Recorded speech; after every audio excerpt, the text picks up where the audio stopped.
ยอดบาทนี่พี่น้องเอ้ยแน่ซ้ำสิเอาบาทนี่อืมนี่ไฟลูกแห้งเนี่ยมันสิไหม้เด้อบาดนี้เด้อป๊อดพี่น้องเอ้ยอ่ามันสิไหม้และสิไหม้อันหวดอืมมากบ่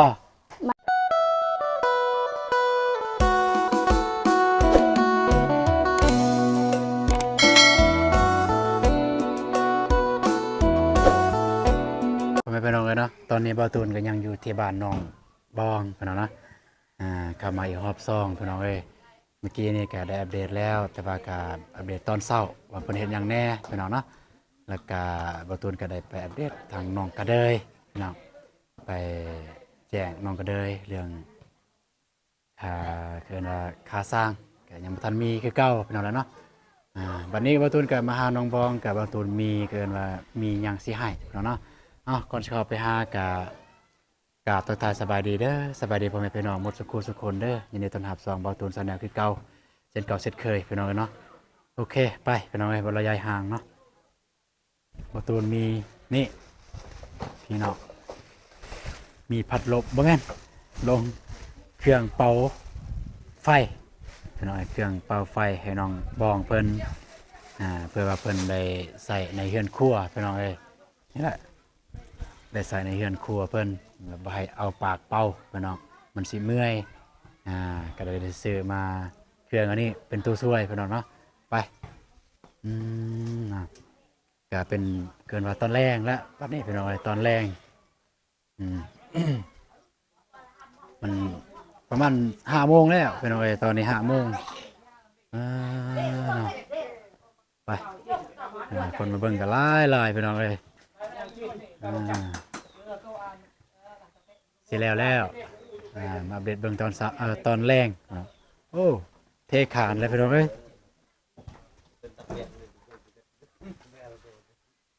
บายดีเด้อสร้างเด้อ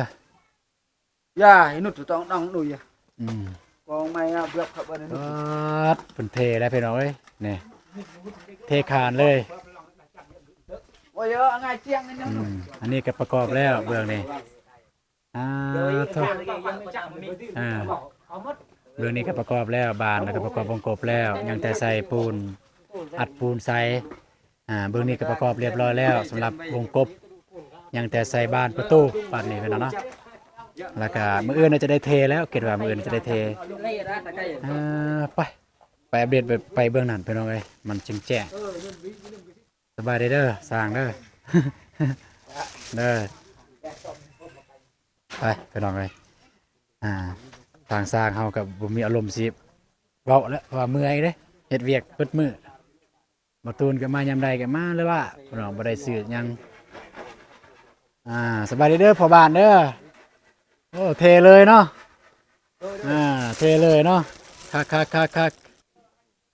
เอาพี่น้องเอ้ยทางพ่อบ้านเฮาก็นำแต่เช้าจนค่ำพี่น้องยังบ่ทันได้มือเฮือนเมื่อซ่านอันนี้เพิ่นต้องได้เทเลยเทมื้อนี้คันเทมื้ออื่นเวียกสิบ่ได้พี่น้องคันเทมื้อนี้มันสิแห้งเพราะว่าสิปะค้างคืนเลยมันสิแห้งไว้หอดมื้ออื่นใส่เหล็กคักแน่พุ่นใส่เหล็กสอดเหล็กใส่เพื่อจับไม้ข้าวไม้สะยัวไม้คือนี่แหละประมาณแล้วพวกนี้แหละพี่น้องเอ้ยนี่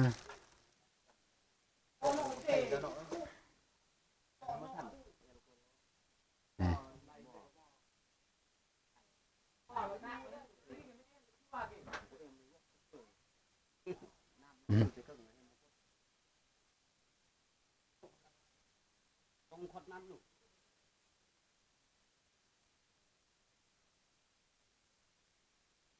วางไว้ก็เน็ตพี่น้องเอ้ย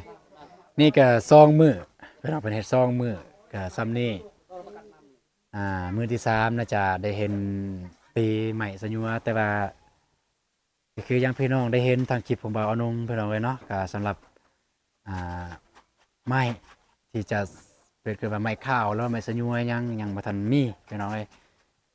ยังบ่ทันมีเพราะว่างบนำบ่ตูนก็พอดีเบิดแล้วพี่น้องเอ้ย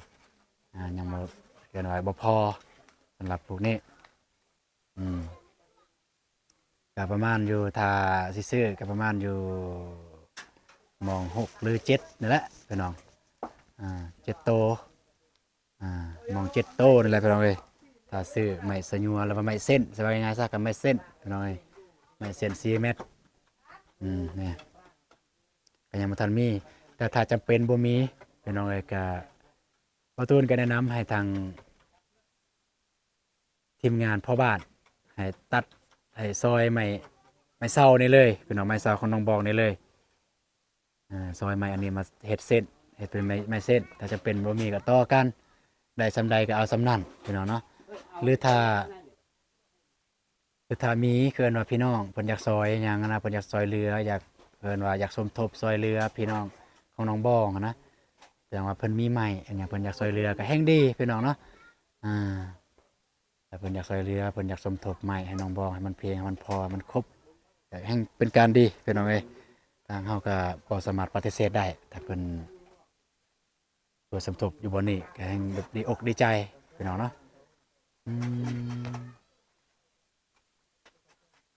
โอเคพี่น้องเนาะก็ประมาณนี้แหละทางห้องน้ำเพิ่นก็บรรยากาศสีแรงๆมาอัปเดตตอนแรงเบิ่งมาเป็นแนวใดก็ประมาณนี้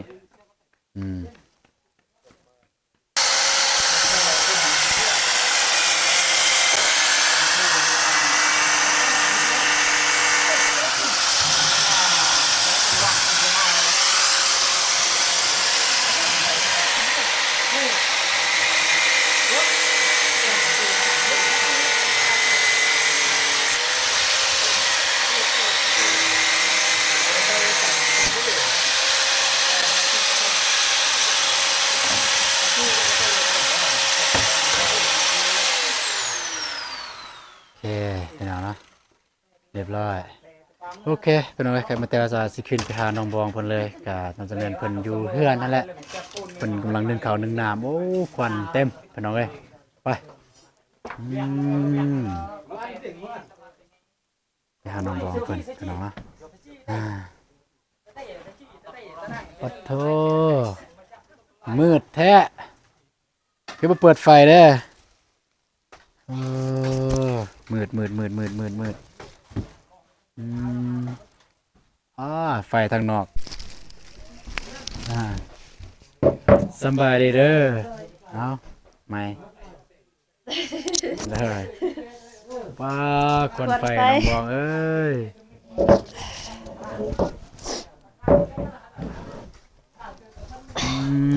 ควันแห้งเลย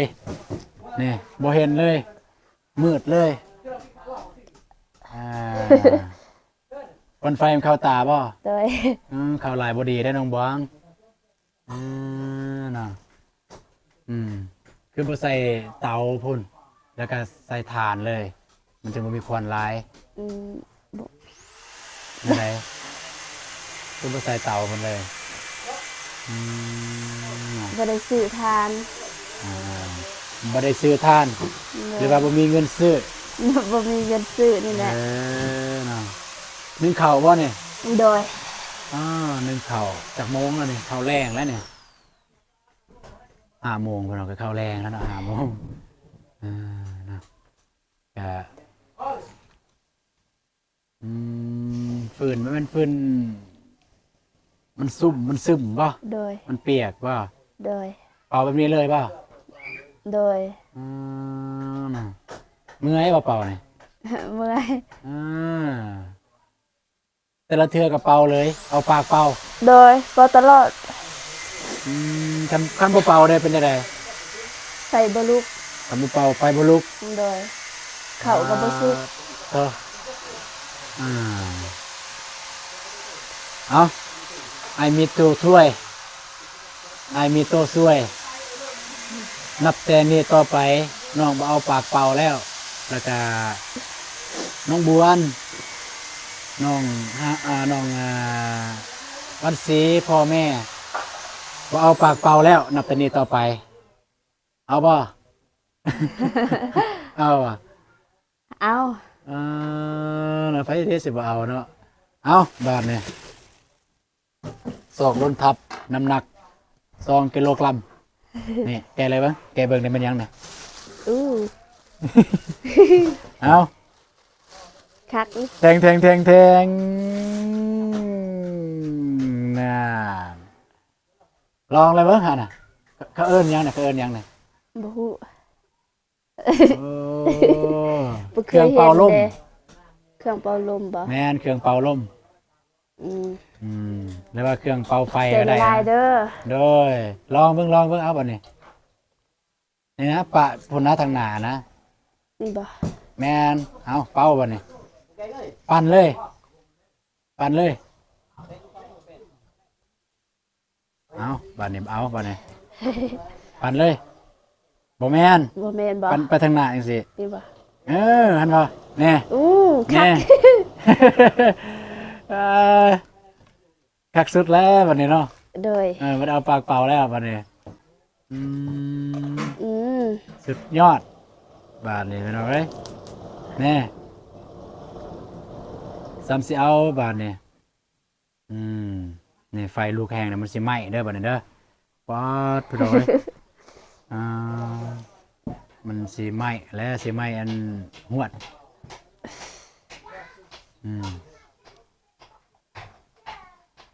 มากบ่ มัก แต่ว่าซื้อรุ่นใหญ่แล้วนี่พี่น้องเลยก็รุ่นใหญ่เฉพาะอยู่ห้างนะพี่น้องแต่ว่ารุ่นใหญ่กว่านี้สิมีระบอกกันน่าจะมีอยู่แต่ว่าบอลห้างที่บ่ตูนซื้อนี่มันอันนี้แหละใหญ่สุด สำนี้แหละพอดีงาม เพราะว่าใหญ่ซ้ำกันบ่มีตัวน้อยบ่มีตัวใหญ่ ก็ซ้ำว่าใหญ่สุด แต่ว่าราคาเริ่มต้นพี่น้องเอ้ยบ่ตูนซื้อราคาเริ่มต้นมันก็มีตัวดีกว่านี้มันก็มีแต่ว่ามันแพงบ่ตูนซื้อกับราคาเริ่มต้นอยู่เพิ่นขาย320,000แต่บ่ตูนขอนำไอจีน มันมันเอื้อยจีนว่าคอเนี่ยนะเฮามาซื้อตลอดเนี่ยนะคอจาก300,000ใช่นะเพิ่นว่าบ่300,000เอา310,000เพิ่นว่าตั้งไอจีนไอเอื้อยจีนนั่นแหละ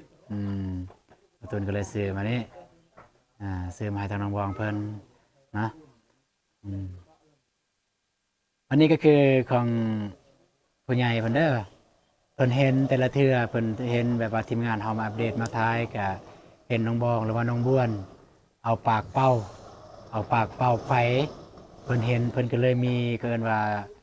มีข้อคิดวิธีแก้ปัญหาบ่ให้เอาปากเป้าเพราะว่ามันมีผลกระทบหรือว่ามันบ่ดีต่อร่างกายกันเอาปากเป้าหรือว่านับแต่ควันมันเข้าปากเข้าดังหรือว่าเอาเป้ามันสิเมื่อยเพิ่นเบิ่งจังซั่นนะเพิ่นก็เลยไอ้ตนเพิ่นก็เลยซื้อมาให้เด้อ โดย ประตูนั่นแหละไปซื้อแต่ว่าเป็นเงินเพิ่นฝากมาเพิ่นฝากมาแล้วเพิ่นให้ซื้อเพิ่นฝากมาจำนวน 2,000 บาทพี่น้องเอ้ยเพิ่นฝากมาให้ซื้อเพิ่นฝากมาให้ซื้อนี่แหละบาตูนก็ซื้อตัวทึกนั่นแหละ310,000ก็สิทาเบิ่งว่าน้องบองเพิ่นใส่ได้ประมาณจักเดือนจักปีน่าจะได้หลายปีอยู่ สบายแล้วต่อไปเนี่ยบ่เมื่อยแล้ว แม่นสบายต่อไปบ่เมื่อย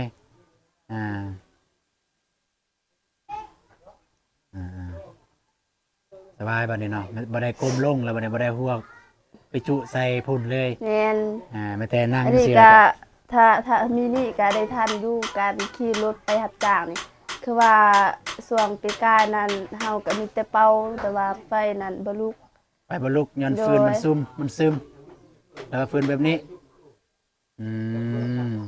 ถ้ามีตัวสวยแบบนี้ก็คือสิง่ายแล้วบัดนี้เนาะ โดย เปวเปวเปวเปวเปวปัดบาดเดียวแล้วก็ปั่นบาดเดียวแล้วก็มันก็ลุกมอดแล้วก็ปั้นมอดแล้วก็ปั้น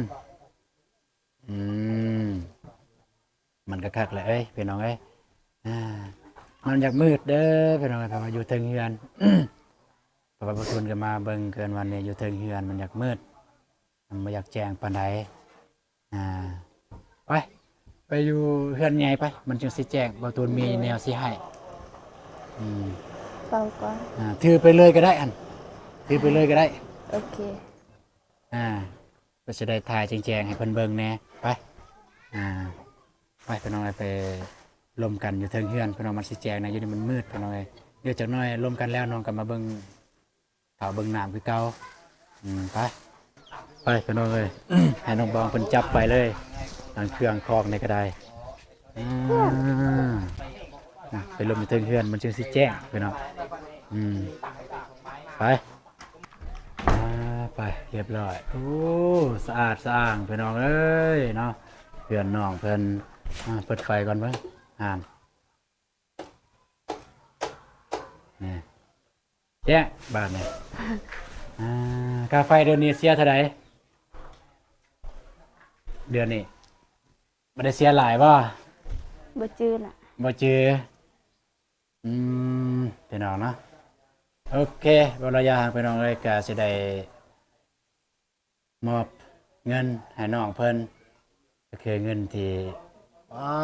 โอเคพี่น้องเนาะก็บัดนี้ก็สิได้มอบเพิ่นว่าเงินส่วนที่เหลือพี่น้องเอ้ยให้น้องบองเพิ่นส่วนที่เหลือที่บ่ตูนซื้อเครื่องเป่าไฟแล้วก็เครื่องเป่าลมอันนี้เป็นเงินของนาบาววิสัยเด้อแล้วพวกเก่าอันแหละพวกเก่าเจ้าเด้อมันแหละ โดย ผู้เพิ่นมักแนะนำมันแหละมักเพิ่นว่าเพิ่นนี่มักแบบมักแนะนำเฮาแบบแนวทางที่ดีพี่น้องเอ้ยเฮ็ดอันใดก็ได้ให้มันดีขึ้นอันนะทางเพิ่นมักแนะนำตัวนี้ทางนาบาววิสัยเพิ่นอยู่ฝั่งไทยพุ่นละเพิ่นโอนมา เพิ่นโอนมา 2,000 บาทพี่น้องเนาะพอดีประตูนไปแลกเอาก็ได้อยู่1,300,000พี่น้อง1,300,000พอดีซื้อ2,000 บาทไปละเพิ่นโอนมา 2,000 บาทพอดีประตูนไปแลกเอากัน1,300,000เป็นเงินกีบบัดนี้บัดนี้ประตูนซื้ออันนี้เครื่องเป่าลมเนี่ยก็310,000กีบก็ยังเหลืออยู่900,000 9,900นั่นแหละแม่นบ่ ยังเหลือ9,900ไปเราเลย แม่น เบิ่งสิแม่นแล้วยังเหลืออยู่9,900แต่ว่าเงินในเงินนี้เพิ่นบอกว่าให้เบาตูนกับน้องบ้องแบ่งกันเด้อเพิ่นว่าคนละครึ่งเป็นบ่อแล้วก็เอาปอขันมาใส่แล้วก็เอาก้อนหินมาใส่ โดย บอนที่ระบายน้ำมันนะบ่ให้น้ำมันออกไปนอกน้ำล้างถ้วยล้างบวงหรือว่าน้ำอาบน้ำแต่หันก็ระบายใส่หันเลยนั่นนะเดี๋ยวมื้ออื่นประตูนก็จะได้มาบอกทางทีมงานพ่อบ้านเพิ่นพี่น้องเนาะโอเคก็ประมาณนี้แต่ประตูนก็สิ เอาเงินให้น้องบองเพิ่นก็ได้อยู่คนละ490,000 95,000เงินแม่น้อยอยู่นี่495,000พี่น้องได้คนละ495,000จักสินับจังไดเด้โอเคพี่น้องประตูนับเงินก่อนจะหยุดก่อนจากบาทโอเคพี่น้องเนาะก็เรียบร้อยก็เงินเหลือจากที่ซื้อเครื่องเป่าลมก็ประมาณ990,000กีบพอดีหารกันคนละหาร2ก็ถึกอยู่คนละ495,000กีบแต่ว่าประตูให้น้องบองเลย500,000เอานับเบิ่งได้ โดยขอบใจหลายๆเด้อ โดยให้น้องเลย500,000กีบนับเบิ่งอย่า บ่นับ บ่ ก็ได้ สินับ นับต้องได้นับ โดย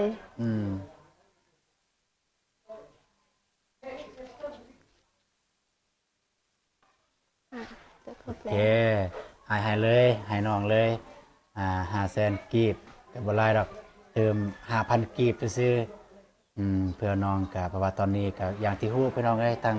ห้องน้ำของน้องบองก็ไม่บ่พอพี่น้องบ่ว่าแต่ไม่ก็ยังสิเบิ่งอีกอันอื่นอีกทรายบ่จังซี่ปูนบ่บางเทื่อว่าเทบ่สิเทนะบางเทื่อว่าสิโบกบ่จังซี่ก็บ่พอประเภทพวกทรายพวกปูนนี่แหละพี่น้องเนาะแต่ว่าที่สำคัญอันนั้นนี่จึงว่าน้ำล้างพี่น้องครับแต่ว่าที่สำคัญตอนนี้ก็คือไม้พี่น้องแต่บางเทื่อคือสิแหละบ่มีเงินสิซื้อก็ให้น้องบองเอาเงินจำนวน 5,000 ไปซื้อไม้เด้อ โดย ไปซื้อไม้มาใส่ไม้สะยั่วไม้คาวได้แล้วพี่น้องเอ้ยโอเคประมาณนั้นแหละแต่ฝากน้องบอกอกขอบใจทางนาเบาไม่ใส่เพิ่นเด้อ โดย เพิ่นเบิ่งอยู่ตอนนี้ฝากขอบใจเลย โดยจังใดก็น้องขอขอบ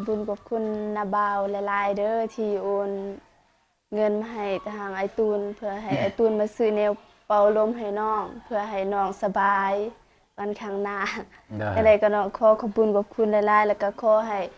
นาบาววิสัยจงอยู่เย็นเป็นสุขสุขกายสุขใจขอให้สุขภาพแข็งแรงความเจ็บบ่ให้ได้ความไข้บ่ให้มีคอยหังให้มีคอยร่ำให้รวยเด้อเฮงๆปังๆตลอดปีตลอดชาติอย่าเจ็บอย่าจนพร้อมครอบพร้อมครัวเด้อนาบาวนอนก็ขอให้ได้เงินหมื่นตื่นก็ขอให้ได้เงินแสนย่างแกงแคนก็ขอให้ได้เงินล้านย่างกลางบ้านก็ขอให้เป็นมหาเศรษฐีเด้อนาบาวขอให้อายุมันคนยืนขอให้มีแต่สิ่งดีๆเข้ามาในชีวิตเด้อสาธุ สาธุโอ้ยเว้ายาวเนาะเป็นเนาะบ่ตูนนี่เว้ายาวบ่เป็นพี่น้องเอ้ยเอาบัดนี้นี่ก็ได้แล้วสบายกอดเบิ่ง จับเลยทางเงินทางอันนี้เลยเห็นเลยสิถ่ายรูปให้เห็นแบบนี้เลยอันนะให้ยาวนะเงินให้ยาวนะใบพับนั่นแหละหัวตกนั่นเด้แบบนั้นโอเคพี่น้องเลยนะโอเคเรียบร้อยพี่น้องโอเคแอมจะได้เดินทางก่อนเด้อจะได้กลับก่อน เดินทางปลอดภัยเด้อ เด้อ ขอบใจหลาย เด้อโอเคพี่น้องเนาะก็สำหรับคลิปนี้บ่ตูนก็สิขอจบคลิปเพียงเท่านี้ไปก่อนเนาะก่อนอื่นมันก็ต้องขอขอบคุณขอบใจทางนาบาวพี่ไซที่ให้บ่ตูนเป็นสะพานบุญอีกครั้งหรือว่าให้เป็นสะพานบุญในครั้งนี้จะได้ก็ขอให้นาบาวพี่ไซอยู่เย็นเป็นสุขสุขกายสุขใจสุขภาพแข็งแรงมันอยู่มันคนยืนเด้อนาบาวเด้อเห็นหยังก็คอยลาไปเล่นสาธุ ๆสาธุ พอๆกันไหมสำหรับคลิปนี้บ่ตูนขอกล่าวคำว่าสบายดี สบายดีเด้อ อ